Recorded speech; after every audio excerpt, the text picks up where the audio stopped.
கேசரி அல்வா கேள்விப்பட்டிருக்கீங்களா? எந்த வித ஃபுட் கலர்ஸுமே இல்லாமல் நேச்சுரல் இன்க்ரீடியன்ட் வச்சு 3லேருந்து 4 பேர் தாராளமாக சாப்பிட்ற குவான்டிட்டியில் நம்ம இந்த டிஷ்ஷை பண்ணியிருக்கிறோம். வாங்க பார்க்கலாம். ஸோ ஃபஸ்ட்டு ஒரு 120 கிராம் கேரட் இந்த மாதிரி குட்டி குட்டி பீஸாக கட் பண்ணி போட்டு ஒரு 800 கிராம்ஸ் ஆஃப் வாட்டரை ஊற்றி இந்த மாதிரி நல்லா அரைச்சி எடுத்துக்கோங்க. அரைச்சதை அப்படியே ஃபில்டர் பண்ணிடுங்க. இப்போ ஃபில்டர் பண்ண அந்த கேரட் ஜூஸை அப்படியே ஒரு பால் பாத்திரத்தில் ஊற்றி அதை நல்லா கொதிக்க விட்டுருக்கேன். இன் பிட்வீன் நீங்கள் ஒரு பவுல் ஒன்று எடுத்து ரவை 80 கிராம்ஸை அந்த பவுலில் ஷிஃப்ட் பண்ணிக்கோங்க.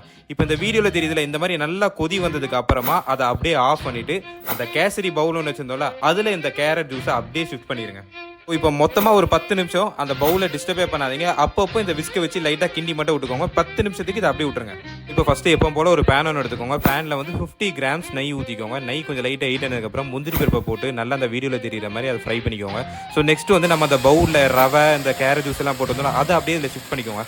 ஷிஃப்ட் பண்ணிவிட்டு ஒரு 10 நிமிஷம் எதமான சூட்டிலே கிண்டிட்டு இருந்தீங்கன்னா மொத்தமாக இதில் இருக்க அந்த வாட்டர் கண்டென்ட் ஃபுல்லாக கம்மியானது ட்ரை ஆனதுக்கு அப்புறமா கொஞ்சம் சுகர் ஆட் பண்ணிக்கோங்க. சுகர் வந்து எக்ஸாக்டாக 80 கிராம்ஸ் ஆட் பண்ணிக்கோங்க.